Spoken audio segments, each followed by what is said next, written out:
Hello, and welcome back to yet another episode of MSU Sports Circle, the defining voice in all things sports. I'm your host, Justin Neely, and joined with me, as always, are my fellow colleagues, Matt Johnson, Trey Codwell, and today we have a very special surprise, bringing his jersey out of the rafters, one of the original veterans of MSU Sports Circle, Mr. MSU Sports Circle himself, may I add, Tyler Smith. Welcome back. How you feeling? I feel great to be back, and I think we are going to have a fantastic show here today for everybody watching. Well, let's just get right into it. NBA playoffs. With the first round of playoffs underway, let's discuss what we've seen so far. You've seen the Derrick Rose go out with an ACL injury. You've seen the Celtics get banged up. You've seen Rondo bump a ref. I mean, it's been a lot of excitement. But there's not really been any upsets I don't see any upsets happening anytime soon. No, I agree with that. There's no real surprise just yet other than the injuries, but we, of course, already knew about that. The one thing that stood out to me, I think, is the fact that I think the Heat are finally realizing that this is the year to do it. If they're going to go all the way, this is their time to shine. And the reason why is because of those injuries. No Dwight Howard, no D. Rose. Essentially, Justin, you and I talked about this before the show, no superstars in their way. When you have a team full of superstars, they should win the championship, in my opinion. You guys, how do you feel about that? Not necessarily. Coming into the playoffs, I was like, Miami Heat really was not really that impressive, especially halfway through the second half of the season. And they looked pretty good. Like I said, they looked pretty good. But coming into the playoffs, I've seen some teams, and I got one in particular that has just rose better than I thought they were performing. That's the LA Lakers. And that being said, the playoffs right now, is one word for it: intense. Just intense. It's not locked. I don't think there's any favorite right now who's going to win the finals, in my personal opinion. I say we just sit back, enjoy the first round, and just let it ride. And just see who just keeps going with this hard-nosed, intense basketball play. All right, speaking of the Lakers, Western Conference, we got the Eastern Conference. In each conference, has there been any standout performances? Who looks dangerous and who just kind of came short? I mean, when you look at the Mavs, they really seem to be in these games late. I mean, and then I don't know, they fall apart late, and it happens 2 times against Oklahoma City. Dirk seems to be the only one out here playing late whenever it really matters. And I mean, Kevin Durant, Russell Westbrook, James Harden, they all just seem like they're too much to handle right now. Speaking of OKC and Mavs, it does seem like OKC is doing what the Mavs can't do, and that's show up in the fourth quarter. But with that being said, hypothetically, if OKC gets past the Mavs and has to face the Lakers in a 7-game series, is ISO basketball enough to beat a legitimate powerhouse in your division?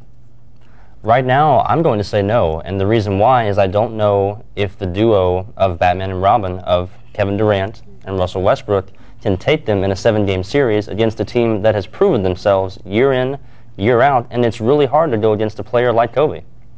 Opinions, Matt? I agree. I got to piggyback off Tyler.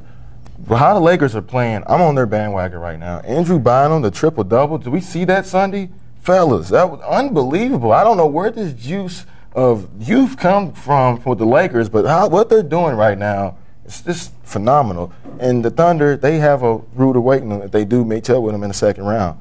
All right, Trey. I feel like, not only what Andrew Bynum is doing offensively, but also defensively. You have to get to the basket to win. Jump shots are not going to help Oklahoma City. They're going to have to get to the basket. Paul Gasol, I wouldn't say that he's a defensive presence, but definitely Andrew Bynum. He is a definite defensive presence. So if their shots aren't falling, speaking for OKC, it's going to be a long, long series for them. And like what Kobe said in an interview I watched a couple days ago, he said that most teams that win the championship are built on defense and rebounding, which they're doing just phenomenally. Keep that up, and sky's the limit for the LA Lakers. Well, it seems like we're all sold on the Lakers. So is there anybody right now in the Western Conference that can beat the Lakers? I'm not saying that OKC can't beat them. I believe that OKC can, and we haven't said San Antonio yet, and I feel like they're a great team too. So, I mean, I feel like they can. All right, well, one thing is for certain, the West is really the wild, wild West. Keep it locked, and we'll be back with more MSU Sports Circle.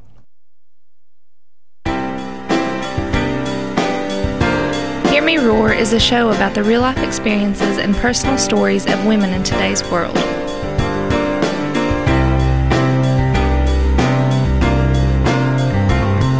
Hear Me Roar is also a program that promotes women artists, writers, dancers, scholars, and musicians.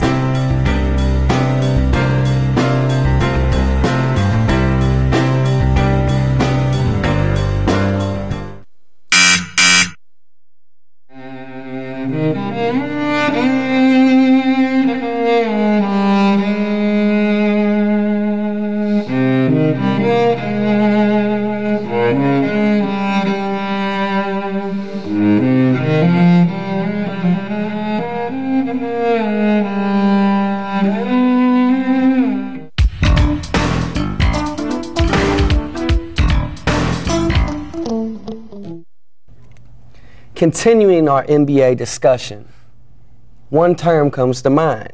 We touched on it earlier, but I'm going to say it again. Injuries, injuries, injuries.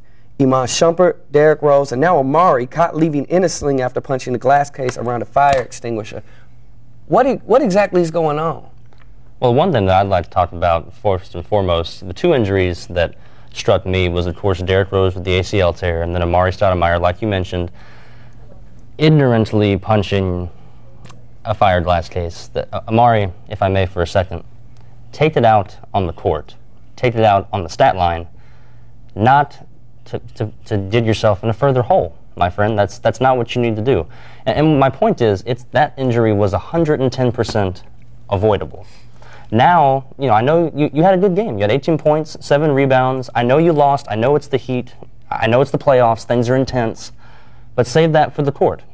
Take it out with Bosh. Take it out with LeBron James. Don't take it out to the point to where you're not going to be able to help your team now, and you're out, and you're back at home where you should shine. Now he can't do that because he's injured. Yeah, I like that you touched on that. I mean, because it's something that happened off the court. Like this could, like you said, is 100% avoidable, and he couldn't avoid it. But what I want to touch on is the Derrick Rose injury, because that could happen. This can happen a lot of ways. He could hurt himself like Kenyon Martin did, have to switch up his game. Blake Griffin, on the other hand, Blake Griffin was amazing, but then you see superstars like Michael Redd get their careers cut short because of injuries, who tore his ACL and then re-tore it. After you tear your ACL, it's fragile. It's never going to be back at 100%. So you won't see the same Derrick Rose that you saw previously. I hope that you will, but I mean, more than likely it's not going to happen. All right, touching on Derrick Rose, what we've seen a lot, you mentioned Michael Redd, you mentioned Blake Griffin, 3 microscopic knee surgeries, and then you have to throw in Kobe Bryant, who has been riddled with injuries. An ACL injury, in many cases, is not considered as serious as it was 3, 4, 5 years ago. A lot of people are saying, he'll probably go to Europe, something like that, what Kobe did, get, the surgery needed, the rehabilitation needed, and he will be back. The question is, mentally, what does an injury do to this? Because once you tear your ACL, your meniscus, anything like that, you're more susceptible to injuries. Now, with a high flyer like Derrick Rose, physically, do you think he'll be back, or mentally is he out? The man comes back strong. Now, will he be back ready for the first beginning of the season? I don't think so. When him banged up all year, I think it was just like a monopoly effect. When your body's been hurt and torn the whole season, and you really don't really get a real big extended break to really recuperate, that's what ends up happening. He was bound to go down. No offense, Derrick Rose. I wish you the best, but it was bound to happen, and I'm not surprised. I'm really not. I think personally for Derrick Rose, the thing that he'll have to focus on for his career is how do you come back in your game. You mentioned he was a high flyer. You may not see flashy dunks anymore. You may see layups. On top of that, you may see him work on his jump shot. Not that he needs to, but what I mean by that is develop a post game for a point guard. Now that's very rare to see in the NBA. You have a lot of slashers and dashers, but I think Rose is just going to have to mentally prepare himself to not quite be that high fly player. Yeah, I think he should take some notes from Dwayne Wade. I mean, like Dwayne Wade is a prime example of getting hurt, but then realizing, I can still be effective. I just have to change up my style of play. And I feel like that's what Derrick Rose, eventually is going to learn to do. He will rely more on his jump shot. So we can all come to the consensus that we're not going to see the exciting play that we've grown used to seeing these 3-4 years. Only these two gentlemen, no offense. Derrick Rose, young man, I say he comes back strong. All right. Well, one thing is for certain. We definitely send our wishes out to Derrick Rose, Chicago, New York as well. We got a little surprise for you when y'all come back, so keep it live for MSU Sports Circle.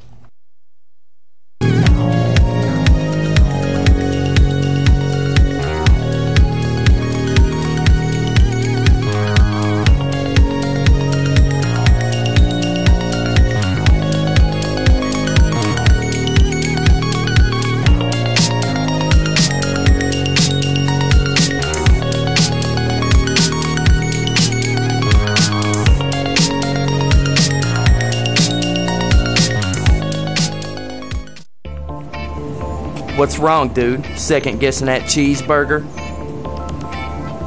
Maybe you should take another look at that before you eat it. Don't eat me. Now, how could you be thinking of eating that when really you're thinking of a slow-cooked, chili-covered geodog with cheese with your selected choice of chips?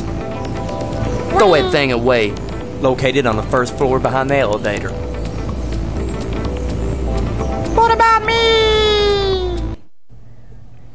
If bringing Mr. Tyler Smith back to the show, just for the viewers, was not a big enough surprise, if y'all still aren't happy, we got yet another surprise. My sleeves are rolled up, but I still got some things in there.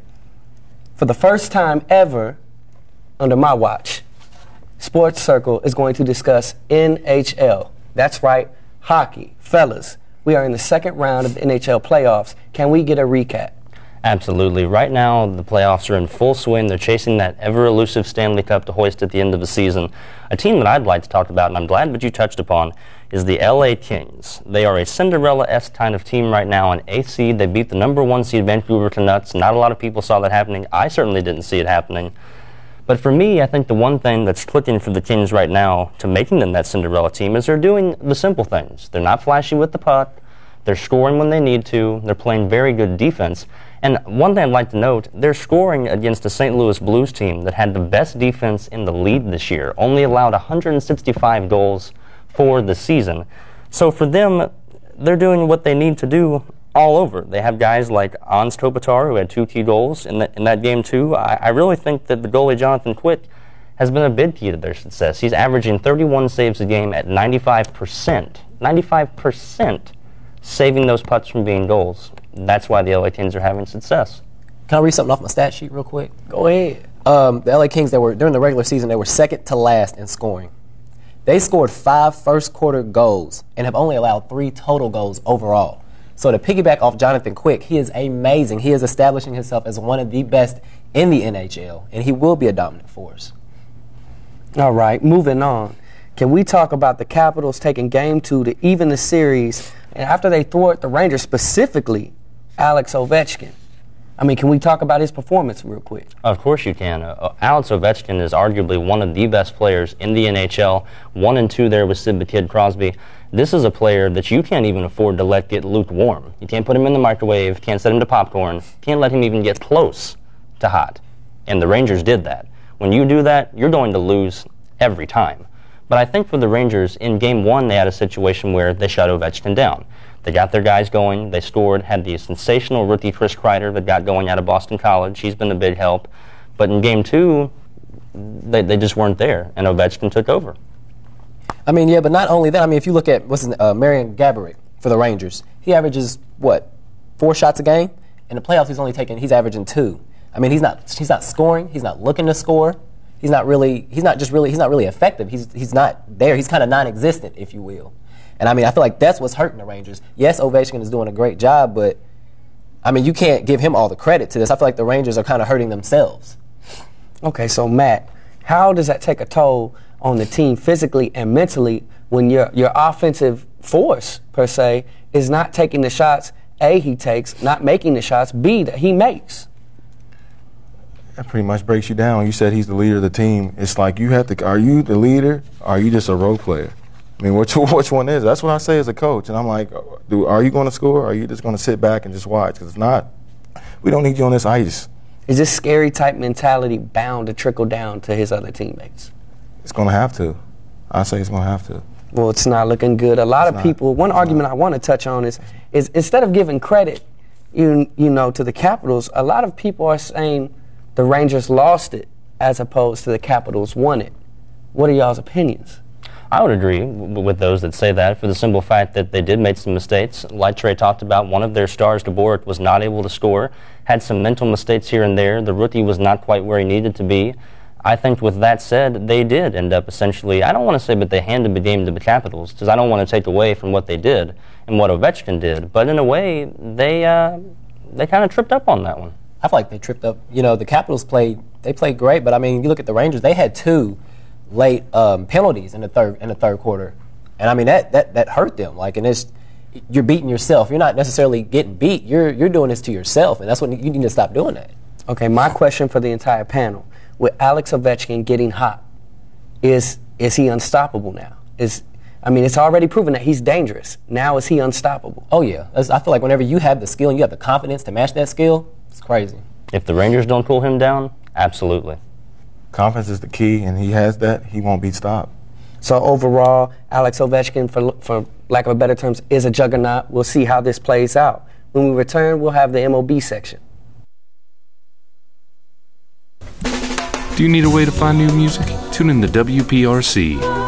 Also hosts with us, Signal in the Sky, featuring new and current independent artists. Eric Riddle's Electro World, featuring dubstep and electronica.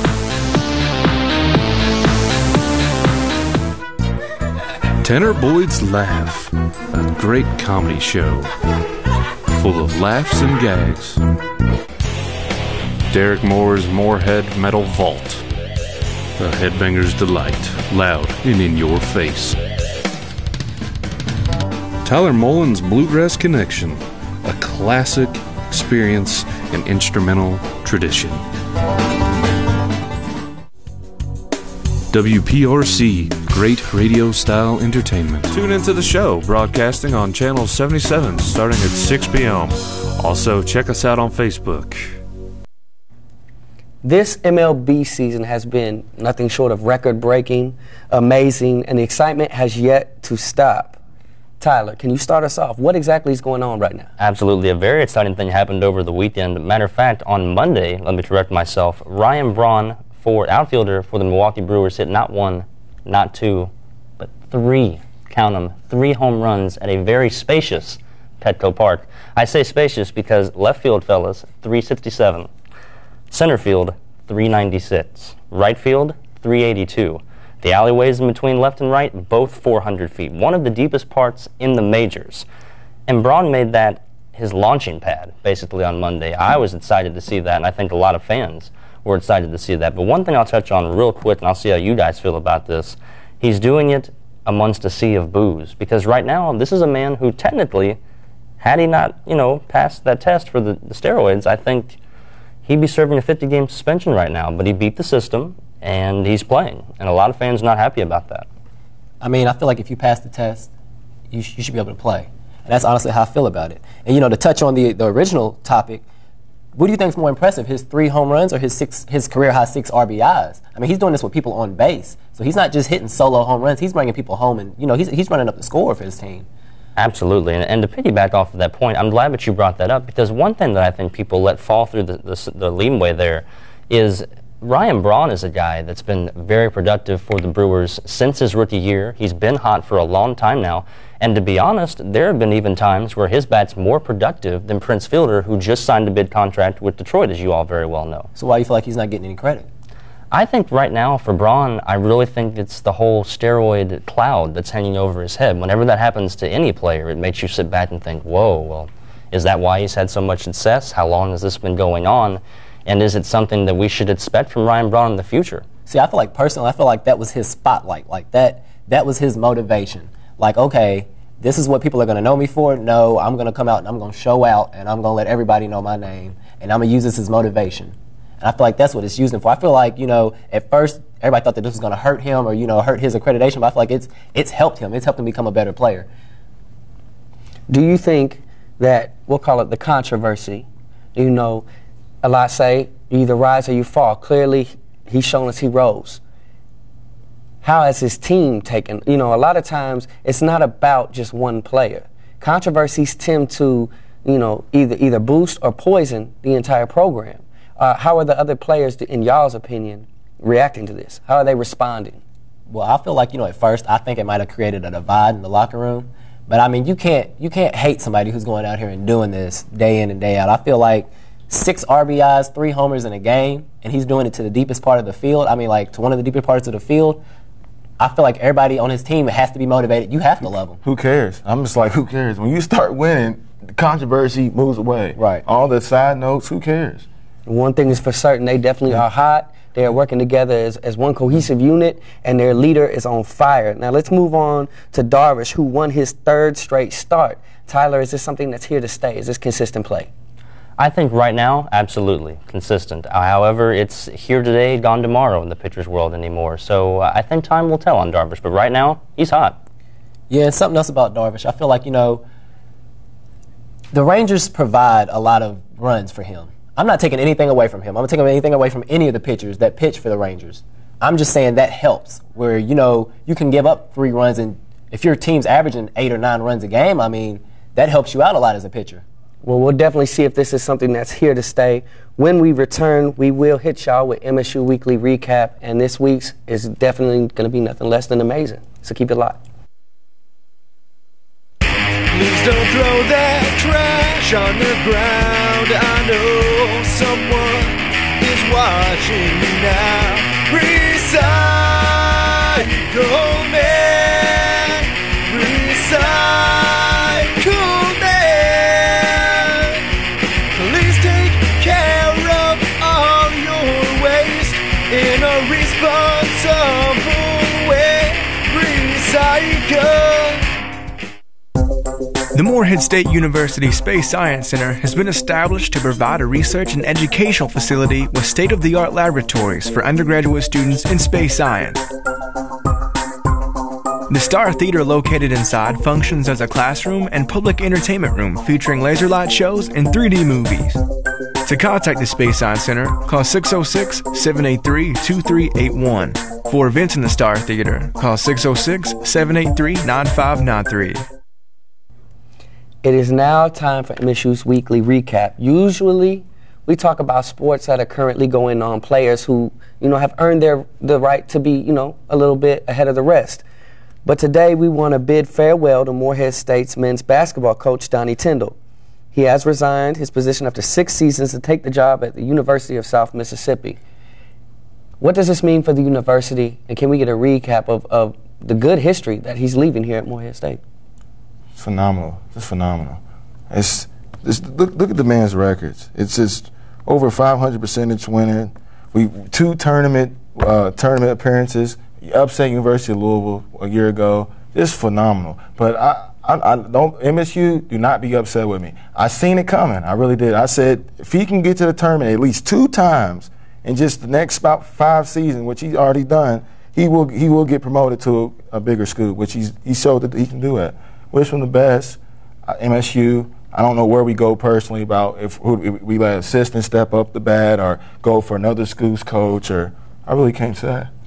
And I really don't want, MSU students and fans to take this personal. I mean, it's just part of the game. I mean, you move up in the ranks. If he wants to, become one of the greatest coaches ever, he's going to have to get to that elite level. He's going to have to coach at Tennessee. He's going to have to coach at UK. And I mean, this is just a stepping stone to get him to where he needs to be or where he wants to be. So I mean, don't take it personal. It's just part of the game. It's just what happens. Absolutely, it's all business. That's how the coaching world goes, and that's the sort of thing that you have to do. It's very sad to see him go. He's a great man, a great ball coach, and what he's done here at the MSU ball program with players like Kenneth Fareed, DeMonte Harper, Leon Hall, people of that nature, Brandon Shingles, and a lot of company, Drew Kelly, he'll be missed because he's a very good recruiter and a very good coach. I think he'll have a lot of success at Southern Miss, and he leaves behind a legacy here at MSU. All right, fellas, can we touch on just a little bit more what I mean? All of us were here pretty much to witness the rise of MSU per se. Can we touch a little more on the ins and outs of everything this man did? I mean, I know it's a little hard in such a short segment, but I believe that, with his 2 NCAA tournament appearances, that he put Morehead State University on the map. I believe that there are a bunch of people who didn't know what Morehead was, where it was at, what was going on, especially with the upset to Louisville. I really feel like he's really established this program and has helped it move up. Now, what happens after he leaves that's within the coaches here, but I feel like he's done an amazing job while he was here. I think absolutely Donnie Tyndall has put this university in a position to where it can still have success, it can still be relevant, and we can still be one of the deciding factors every year in the Ohio Valley Conference. Attendance has gone up.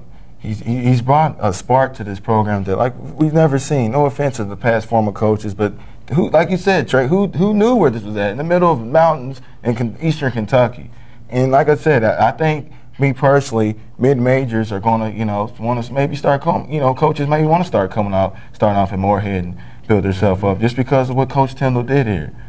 Okay, quickly, we've touched on a little bit, but where do we go from here? Trey. I feel like we find a good coach. We get a good recruiting class. I mean, we're gonna have to rebuild, but I mean, we're not at the bottom of the barrel. You know, we're somewhere in the middle, and we're just gonna work our way back up. All right, Tyler and Matt, where do we go? Don't mean to cut you off. It depends for real what coach we get. If we can get a coach, you know, more like with Murray State replacing their former coach, they'll be back still good. Well, one thing is for certain, Coach Tyndall, we are thankful for everything that you brought to this university, and you will always have a home here at Morehead State. When we return, we will have our closing segments. For students pursuing a career in the medical health field, come check out the new MSU Share Building. The Share Building is located right below St. Clair Hospital on Fleming Avenue.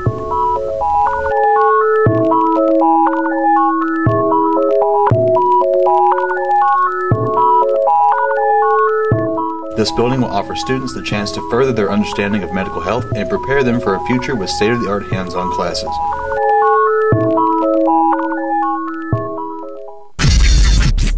When you got some homework and you need a place to go. When you're working on a project and your computer is slow. There's a little place on campus that I think that you should know about. The first story of the library is what I'm talking about. Walk past Java City and then you will see the new commons area is where you should be. They got computers and printers, couches, tables and more. It's the perfect place to go for study time galore.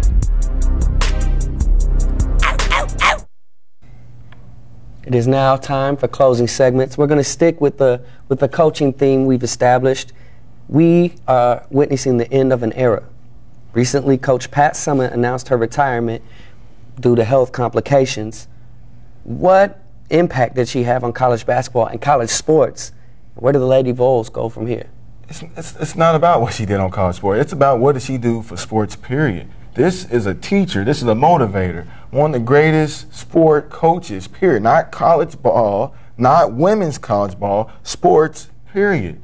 And she's left a great legacy that I don't know if you can ever top. I don't know if anybody can do it on the men's or the women's. I absolutely 100% agree with you. She's one of the greatest coaches of all time for the simple fact that she didn't just coach basketball players. She helped transform young ladies' lives into women. And not only that, but women that can make a difference, that can go out there and be a part of the world the way that Pat Summitt was. She was a life changer. She was a game changer. She was by far one of the all-time greatest coaches at what she did. She was able to look at such a minute situation on the court and solve it with grace, with elegance, the way that very few coaches can. To be honest, I would say it's synonymous to say that she's sort of the Phil Jackson of women's basketball, more or less. With all that said, that definitely defined Pat Summitt's career. 7 national championships, 8-time SEC Coach of the Year, 7-time NCAA Coach of the Year, 2 gold medals. One as a player, one as a coach. Pat Summitt will be missed, and she's done wonders, like Matt said, for the sport, and not men or women, but just for the sport of basketball and just for sports in general. So, I mean, it's just, she will be missed. She truly will be missed. Okay, well, it's very clear that this has taken a toll on the world, not even just the sports world, the world in general, but specifically the Vols program. How do you think this is affecting them? I mean, I don't know what to say about that. I really feel like they're just have to rebuild and restart everything. Well, one thing is for certain, we are saying goodbye to one of the greatest coaches of all time. That's all the time we have for MSU Sports Circle. Keep it locked. We will be back next season.